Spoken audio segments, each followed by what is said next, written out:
Mulai. Bismillahirrahmanirrahim. Assalamualaikum warahmatullahi wabarakatuh. Waalaikumsalam warahmatullahi wabarakatuh. Selamat pagi bagi mahasiswa Bapak yang beragama Kristen. Assalamualaikum bagi yang beragama Islam. Artinya peace be with us all forever. Semoga kedamaian, kesejahteraan, kebahagiaan menyertai kita semuanya. Terutama pada perkuliahan pagi hari ini, mata kuliah diskusi inovasi pada hari ini tanggal 30 Agustus tahun 2023. Mata kuliah diskusi inovasi ini merupakan salah satu butir kurikulum penting program studi pendidikan non formal aktif Universitas Bengkulu. Mata kuliah ini sangat penting untuk dipelajari agar mahasiswa program studi pendidikan non formal sebagai calon sumber daya manusia yang melakukan empowerment society empowerment, melakukan pemberdayaan masyarakat yang tak berdaya, baik dari segi ekonomi, aspek kehidupan yang lainnya. Begitu banyak terlihat di mana-mana. Itu merupakan tugas pokok kita nanti, memberdayakan masyarakat, butuh pemberdayaan, terutama masyarakat miskin, pengangguran, banyak dijumpai di mana-mana. Baik, mungkin sebelum Bapak menjelaskan, sebaiknya diawali dengan pertanyaan dulu. Apa kemungkinan hal-hal yang ingin kalian tanyakan? Itu akan lebih efektif dijawab, karena memang kalian butuh menginginkan jawaban dari suatu pertanyaan tentang mata kuliah diskusi inovasi. Yang kedua adalah agar supaya mahasiswa lebih aktif belajar. Student active in learning, active in making question to be got the answer from your lecture. Teori mahasiswa aktif belajar learning by doing juga kita terapkan pada perkuliahan ini, dan secara tidak langsung wujud perkuliahan kita ini merupakan suatu inovasi agar supaya kita lebih merasa senang di dalam proses pembelajaran, tidak mengulangi cara-cara lama yang membuat kita bosan dan this is an innovation in learning. Oke, mungkin ada yang ingin bertanya, silakan. Oke, pertanyaan nomor 1, coba berdiri bertanya. Ya. Baik, Bapak izin bertanya. Perkenalkan, nama saya Selvi Dwina Putri. Ya. Pertanyaannya, apa kemanfaatan kuliah diskusi inovasi bagi mahasiswa pendidikan non formal? Oke, pertanyaan yang sangat bagus. Apapun kita harus menanyakan manfaat dulu, ya. Apa gunanya kita belajar sesuatu tanpa mengetahui kemanfaatannya? Semangat belajar kita menjadi rendah. Kemanfaatan belajar diskusi inovasi adalah, diskusi itu adalah cara menularkan, cara menyebarkan sesuatu dari agen pembaharu, agen perubahan dari seseorang atau kelompok kepada masyarakat, kepada halayak ramai yang membutuhkan. Itu difusi, menularkan, mentransfer, membagikan. Inovasi adalah sebuah temuan yang unik, yang belum pernah terjadi, yang besar manfaatnya bagi masyarakat dalam rangka pemberdayaan, peningkatan kesejahteraan hidup masyarakat. Seperti masyarakat banyak kita jumpai kemiskinan di mana-mana. Tentu mereka ini kemampuan untuk membuka lapangan kerja dan mencari pekerjaan masih dinilai kurang. Kekurangannya itulah kita temukan cara-cara pemberdayaan buat mereka, seperti melakukan pelatihan-pelatihan yang unik atau membelajarkan mereka hal-hal yang bernilai ekonomi, sehingga apabila mereka tahu dan terampil, mereka akan bisa berbuat dan hasilnya mereka bisa jual. Contoh umpamanya, di sana sini kita jumpai banyak kulit pisang yang dibuang begitu saja di tong sampah. Nah, kulit pisang ini kita inovasikan, kita buat menjadi produk makanan dodol yang lezat. Tentu dengan produksi dodol yang lezat tadi, bahan kulit pisangnya banyak berserakan di mana-mana, bisa kita manfaatkan untuk dibuat makanan yang bergizi dan bermanfaat. Nah, masyarakat, terutama ibu-ibu yang belajar bagaimana membuat dodol dan memasarkannya, itu adalah diskusi inovasi yang bisa kita lakukan bagi mahasiswa program studi pendidikan non formal. Kesimpulannya adalah, karena kalian adalah calon sumber daya manusia, calon sarjana yang memang dipersiapkan untuk melakukan pemberdayaan masyarakat di luar pendidikan persekolahan, pendidikan formal. Tentu kalian perlu mempersiapkan diri dengan keterampilan keahlian bagaimana menyebarluaskan, mendifusi, inovasikan sebuah inovasi yang bermanfaat agar masyarakat banyak menjadi tahu, kemudian mereka berbuat, lalu mereka memproduksi, mereka menjual, mereka dapat uang, mereka dapat memenuhi kebutuhan hidup dan akhirnya sejahtera. Mengingat kita ini adalah hari Fatullah, hak wakil Tuhan di muka bumi untuk mensejahterakan masyarakat, bukan troublemaker, ya. Sumber daya manusia yang di mana-mana suka membuat kekacauan, keonaran. Kita adalah calon sarjana yang siap untuk menolong, memberdayakan masyarakat yang butuh bantuan. Di dunia kita sejahtera, di akhirat kita masuk surga, insya Allah. Karena perbuatan yang kita lakukan nanti adalah mulia, ya. Oke, ini jawaban sementara dari Bapak. Mungkin ada pertanyaan yang lain? Ya, berdiri, perkenalkan namanya. Izin bertanya kepada Bapak selaku dosen pengampungan kuliah divisi pendidikan. Ya. Sebelumnya perkenalkan, nama saya Rita Paulina, Pak. Pertanyaannya, Pak, siapa pencetus teori difusi inovasi? Oke, pertanyaannya bagus. Kita ingin tahu siapa pencetus teori difusi inovasi. Yang menentukan itu orang Barat, ya. Ilmuwan yang pemerhati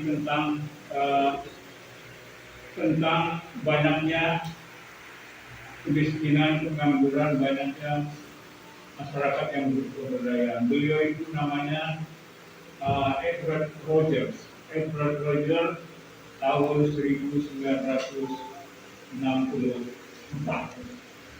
Penemuan itu 1964, sudah berapa tahun yang lalu. Ternyata teori ini masih tetap kita pakai karena memang kita membutuhkannya. Dan luar biasa banyaknya pahala amal ibadah yang diputuskan oleh beliau, sehingga ilmu itu masih digunakan. Dan banyak masyarakat berdaya karena menerapkan teori itu. Tapi pada hakikatnya adalah di balik Mr. Edward Rogers itu, yang berbuat itu adalah sebenarnya Tuhan yang Maha Esa yang menciptakan Edward Rogers itu sendiri. Efren Rogers itu sosok manusia, di belakangnya yang berbuat adalah Tuhan yang Maha Esa. Efren Rogers itu ibarat wayang, yang menggerakkan adalah dalamnya adalah Tuhan yang Maha Esa. Oke, itu sementara jawaban dari Bapak. Pertanyaan berikutnya, pertanyaan yang ketiga. Oke, silakan berdiri. Perkenalkan namanya. Bertanya Pak, perkenalkan nama saya Andi Dini Saujana. Keras-keras suaranya sedikit, Bapak tidak dengar. Perkenalkan nama saya Andi Dini Saujana.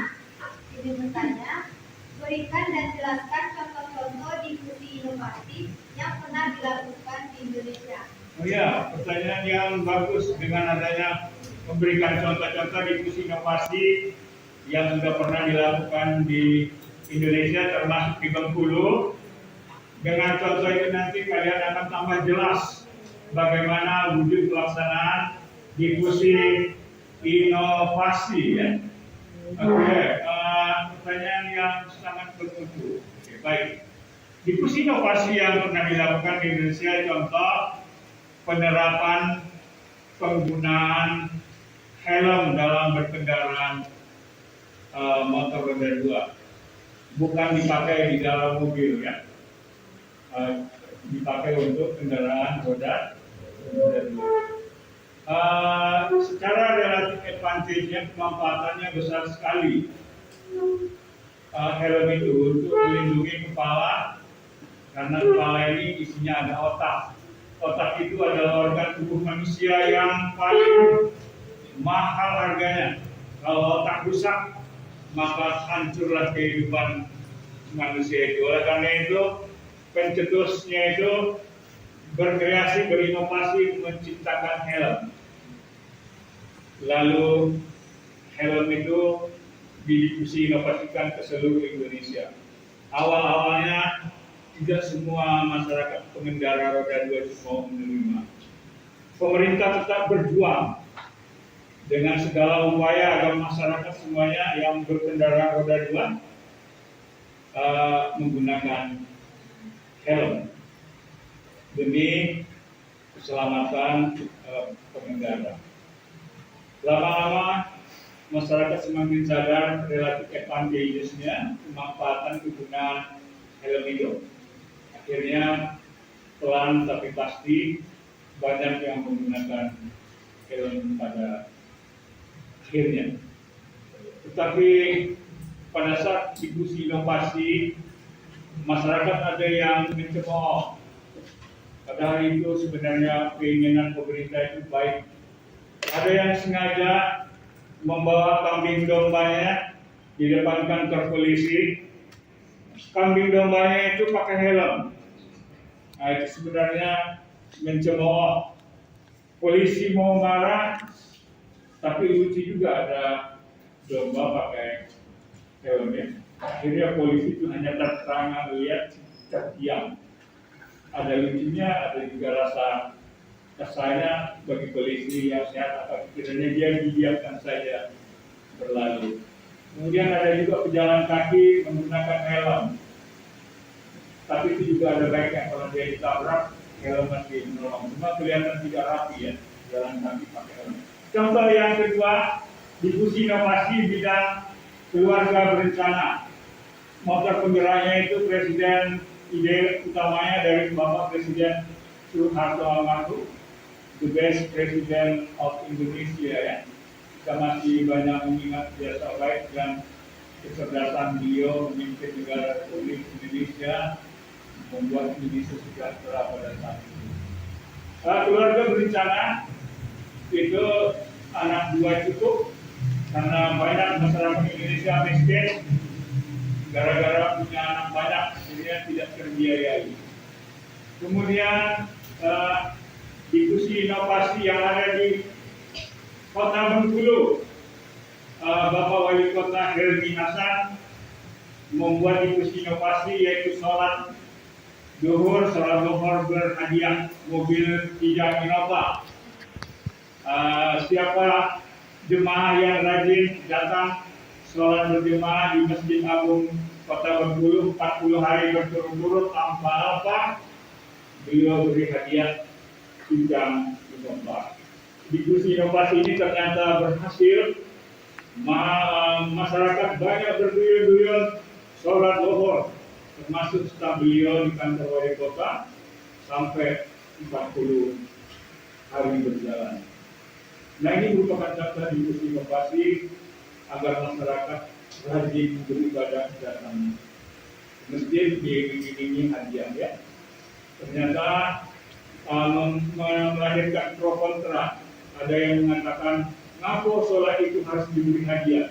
Di sisi lain Pak Helmi Hasan bertahan bahwa salah satu cara untuk membuat daya tarik kegiatan itu diberikan hadiah. Ternyata berhasil pada saat itu. Itu contoh diskusi inovasi yang pernah dilakukan. Mungkin ada yang lain yang terpikir oleh kalian, contoh yang lain, diskusi inovasi yang lain, ada yang bisa memberikan komentar. Oke, silakan. Ya, silakan memberikan komentar.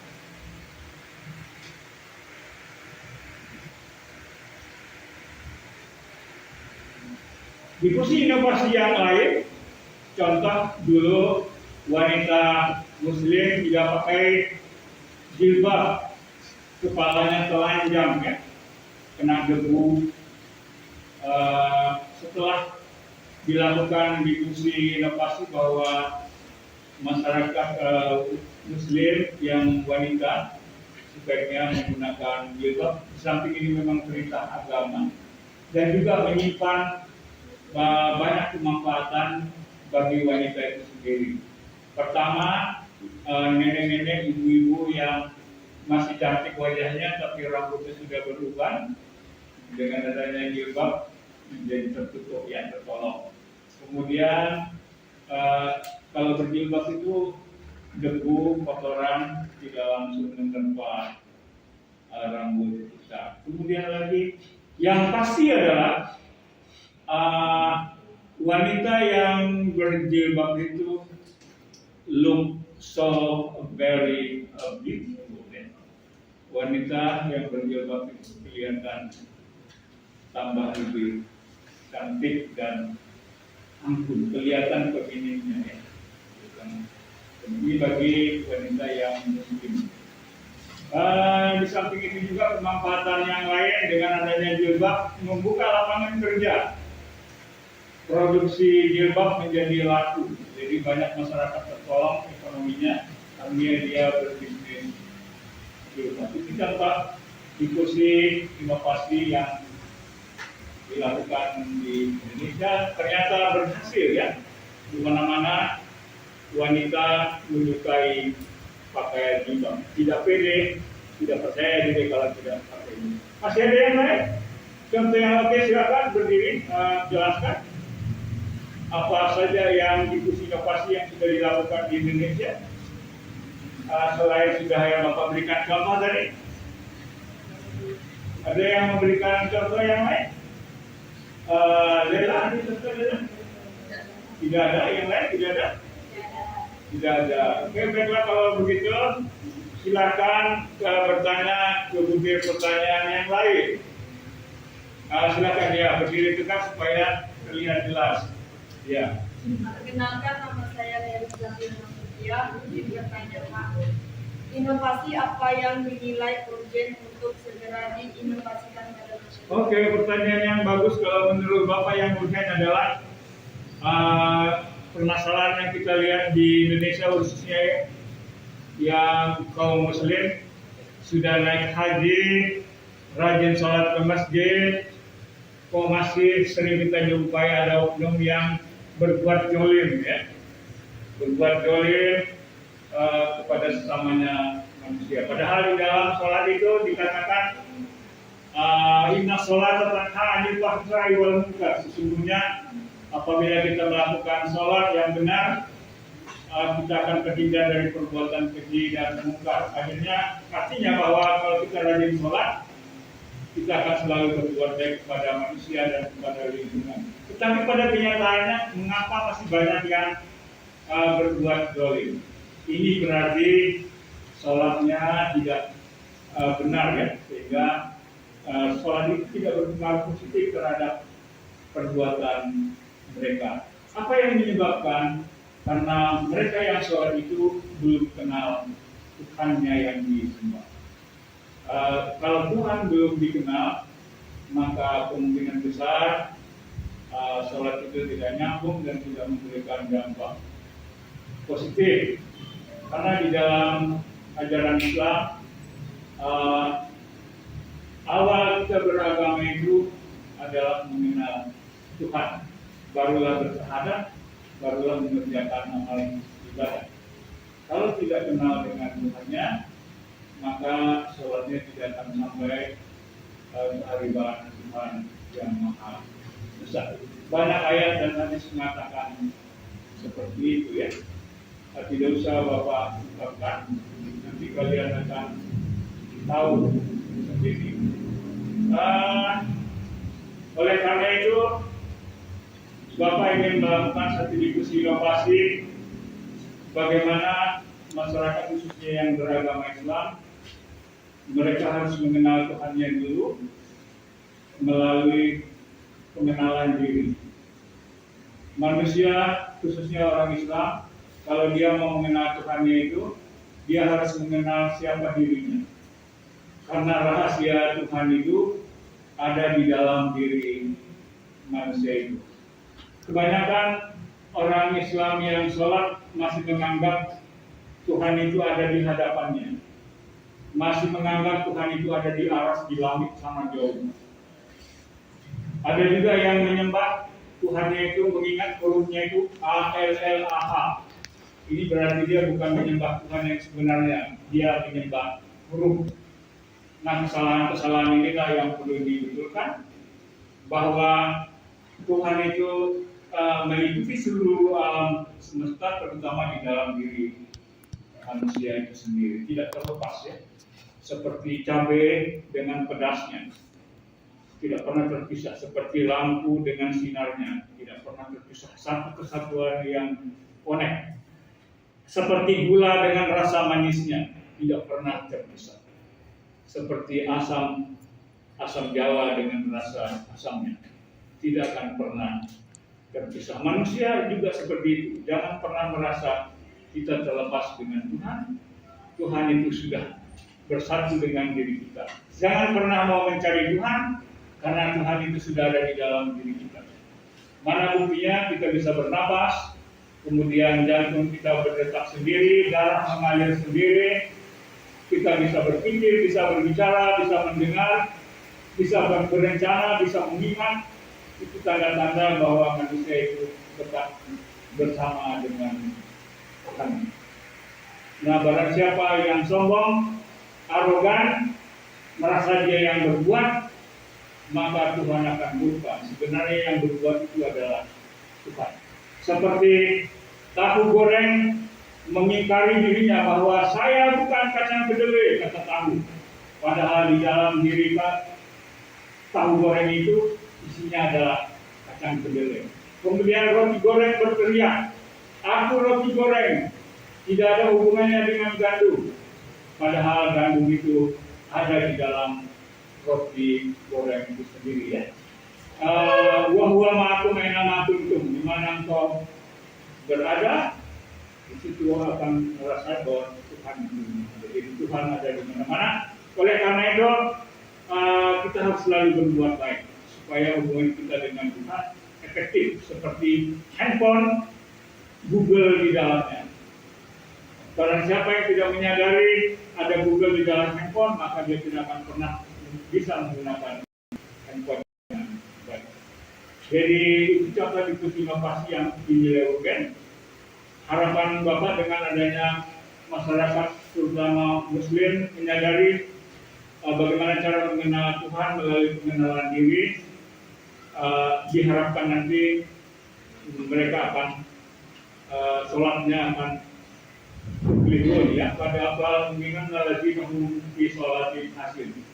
Orang Muslim yang sholatnya khusyuk, kenal dengan Tuhannya melalui pengenalan diri, insya Allah sholatnya akan hancur. Oke, itu dulu yang dapat Bapak sampaikan. atas pertanyaan apa yang dinilai itu. Berikut ada pertanyaan selanjutnya. Ya, oke, sebutkan namanya. Sebelumnya, perkenalkan nama saya Lucy Bestari. Izin bertanya, Pak. Pertanyaannya, apa saja persyaratan difusi inovasi agar tepat diadopsi oleh adoptor masyarakat yang membutuhkan? Iya.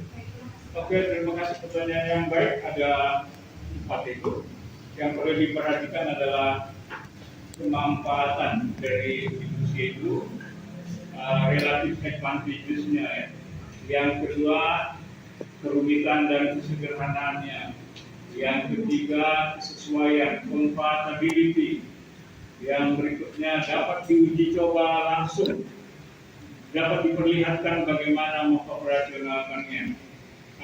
Untuk lebih jelasnya, berikut ada teman kalian ingin mencoba memaparkan. Dipersilakan, ada yang mau mencoba menjelaskan suaranya agak tenang sedikit biar jelas. Ya. Saya izin menambahkan, Pak. Perkenalkan, nama saya Reta Mirjani. Seperti kita tahu bahwa tujuan utama difusi inovasi memiliki tujuan itu diadopsinya ilmu, gagasan ataupun temuan-temuan oleh seorang individu maupun kelompok. Nah, untuk itu ada beberapa syarat atau karakteristik yang dapat mempengaruhi difusi inovasi itu tersebut. Yang pertama yaitu keuntungan relatif. Keuntungan relatif merupakan bagaimana sebuah inovasi tersebut dikatakan lebih baik atau tidak lebih baik dari inovasi sebelumnya. Hal ini menjadi tolak ukur bagaimana keuntungan relatif ini seseorang merasakan langsung dampak dari inovasi tersebut. Apakah inovasi tersebut dirasakan puas atau tidaknya oleh adapter. Semakin besar keuntungan relatif yang dirasakan, maka inovasi tersebut semakin cepat untuk diterima atau diadopsi oleh suatu kelompok. Yang kedua itu ada kesesuaian atau compatibility. Nah, dalam kesesuaian ini berkaitan dengan bagaimana sebuah inovasi dapat sesuai dengan keadaan, kebudayaan, dan nilai-nilai dalam masyarakat itu sendiri. Sedangkan kesesuaian yang berkaitan yang lainnya yaitu dengan kesesuaian kebutuhan yang ada di dalam masyarakat. Maka dari itu, inovasi yang memiliki nilai kesesuaian atau dengan keadaan sosial tidak akan diadopsi secepat inovasi yang sudah disesuaikan. Yang ketiga yaitu ada kerumitan. Kerumitan atau kompleksiti merupakan tingkatan ketika suatu inovasi dianggap memiliki kerumitan sehingga relatif lebih sulit untuk dimengerti menggunakan inovasi tersebut. Semakin rumit sebuah inovasi, maka semakin rumit inovasi tersebut diadopsi oleh adapter. Nah, begitupun sebaliknya, jika inovasi tersebut mudah dipahami, maka inovasi tersebut lebih mudah diterima oleh adapter. Yang keempat yaitu ada dapat diuji coba. Di sini memiliki arti jika dapat diuji coba dalam skala kecil, biasanya juga lebih cepat diadopsi dibandingkan inovasi yang tidak diuji coba terlebih dahulu. Dengan diuji coba terlebih dahulu, sebuah inovasi lebih mudah diketahui sesuai dengan tidaknya. Para adopter juga tentunya dapat lebih mudah mengetahui kelebihan ataupun kekurangan sebelum akhirnya mereka memutuskan untuk mengadopsi seluruhnya. Baik, terima kasih. Nah, demikian ada 4 minimal yang perlu diperhatikan agar supaya difusi inovasi itu efektif hasil ya, karena tidak mudah memang. Jadi harus memperlihatkan relatif advantages-nya, kemanfaatan kegunaannya. Masyarakat akan cepat menerima difusi inovasi itu apabila terlihat banyak kemanfaatan di dalamnya. Yang kedua adalah compatibility, kesesuaian dengan nilai-nilai budaya dan kebutuhan masyarakat itu sendiri. Jadi harus disesuaikan dengan nilai-nilai budaya yang mereka anut. Seperti contoh, kalau melakukan difusi inovasi di lingkungan masyarakat Jawa, sebaiknya banyak menggunakan istilah-istilah bahasa Jawa dan kalau bisa menggunakan pakaian adat Jawa supaya ada kesamaan, kita akan cepat diterima. Kemudian berikutnya adalah triability. Adopsi inovasi itu harus dicoba, diperlihatkan kelebihan dan kekurangannya. Semakin banyak kelebihan pada saat dicoba, terlihat keistimewaannya, akan menimbulkan daya tarik luar biasa untuk diadopsi karena terlihat mudah dan memang bisa diaplikasikan oleh mereka. Jadi harus ada variability. Demikian juga nanti kalian mau mencoba mendiskusi inovasikan pembuatan keripik terbuat dari daun sirih. Kita harus tryout, triability di depan mereka. Bagaimana cara membuat keripik dari bahan daun sirih. Banyak manfaatnya, kesehatan dan dinilai unik. Seperti itu tambahan penjelasan dari Bapak, semoga semakin jelas. Kemudian masih ada pertanyaan berikut, silakan. Suaranya diperjelas. Pertanyaan berikut. Oke, ya. Oke, silakan perkenalkan namanya. Sebelumnya perkenalkan, nama saya Musina yang disebutkannya Pak. Ya. Pertanyaannya, seperti apa contoh kategori atau karakter adopter dalam diskusi inovasi? Ya, oke. Pertanyaannya ini bagus sekali. Manusia itu berbeda ya, beragam kemampuannya. Tidak semuanya sama. Wajah saja tidak sama. Ya. Tinggi ukuran badannya tidak ada yang sama. Jumlahnya miliaran. Walaupun ada kembar sama, tetapi masih tetap ada perbedaan. Ini menunjukkan kemahabesaran Tuhan mampu menciptakan tidak persis sama, ya. Berbeda-beda. Ya. Luar biasa. Allahu Akbar. Nah, ada yang cepat, ada yang lambat, ada yang berbagai macam. Ini tantangan bagi inovator, tantangan bagi agen perubahan. Nanti di lapangan kalian menghadapi. Untuk lebih jelasnya secara teori, Bapak sebagai dosen tidak boleh memborong penjelasan itu karena learning by doing masih kurang saja. Belajar siswa student learning by doing theory should be implemented. Oke, berikut mungkin Laila mungkin siap menjelaskan secara teori kategori adopter. Ya, kisah, Izin menambahkan perkenalkan nama saya Laila Ujani. Di sini saya akan menjawab pertanyaan dari Eva, yaitu seperti apakah contoh kategori adopsi dalam inovasi diskusi. Yang pertama, inovator. Inovator merupakan orang yang memperkenalkan inovasi, gagasan, ide, atau metode yang baru. Seorang inovator biasanya memiliki ciri utama sebagai individu yang memiliki tantangan dan berani mengambil risiko. Mereka juga tentunya memiliki kemampuan ekonomi yang dapat mendukungnya menjadi seorang inovator. Terhitung hanya 25% individu yang berani menjadi seorang inovator. Lalu yang kedua yaitu early adopter, yaitu perintis atau pelopor. Perintis atau pelopor dapat diartikan sebagai seseorang yang memulai untuk mengerjakan sesuatu. Perintis atau pelopor ini akan bersedia saat memulai inovasi dalam sebuah kelompok. Biasanya mereka memiliki ciri utama sebagai seorang yang terpandang dan memiliki pengikut dalam suatu lingkungan sosial. Ada sekitar 13,5% orang yang termasuk dalam kategori early adopter. Yang ketiga yaitu early majority, pengikut dini. Pengikut ini merupakan mereka yang bersama-sama menjadi pengikut awal dalam suatu inovasi.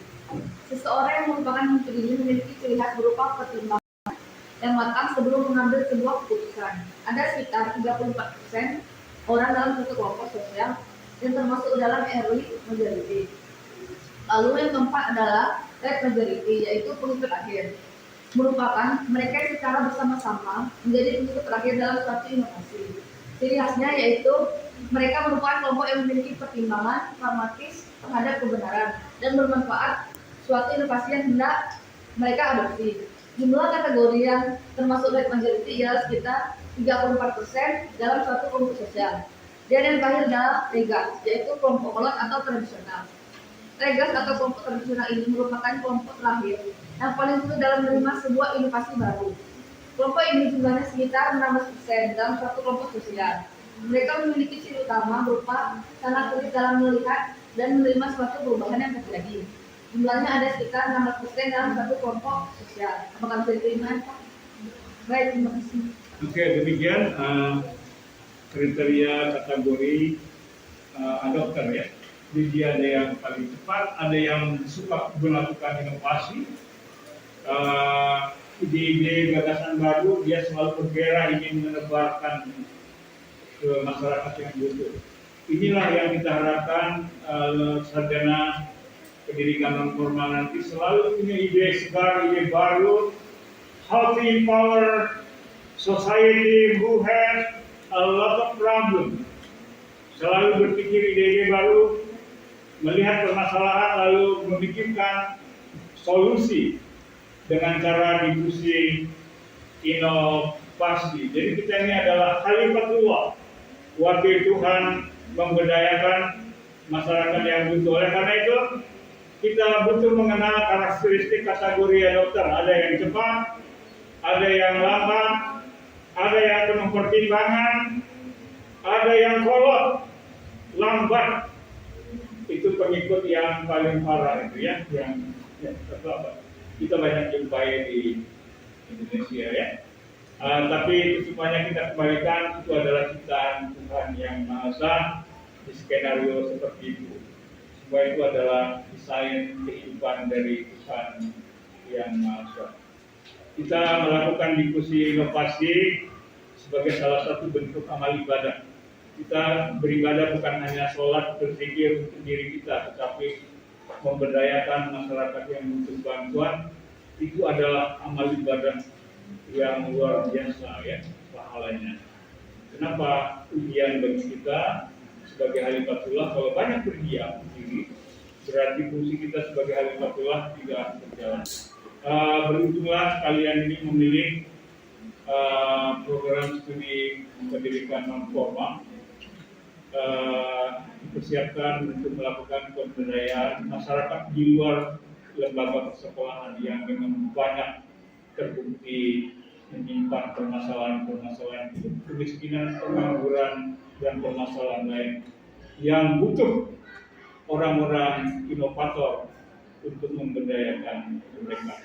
Semoga materi perkuliahan kita pada pagi hari ini 30 Agustus tahun 2023 menjadi inspirasi bagi khususnya masyarakat, khususnya mahasiswa program studi pendidikan non formal dimanapun berada dan masyarakat umum pada umumnya.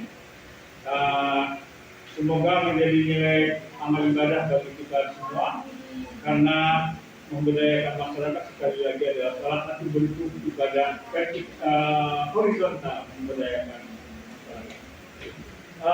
Demikian, jangan lupa di like dan subscribe video kami ini, dan kami akan kembali melahirkan atau memproduk video-video tentang diskusi inovasi yang lebih bermanfaat bagi masyarakat ke depannya. Demikian, terima kasih. Assalamualaikum warahmatullahi wabarakatuh. Waalaikumsalam warahmatullahi wabarakatuh. Kita nyanyi bersama dulu supaya di sana senang, di sini senang. Semoga kita tetap menjadi orang yang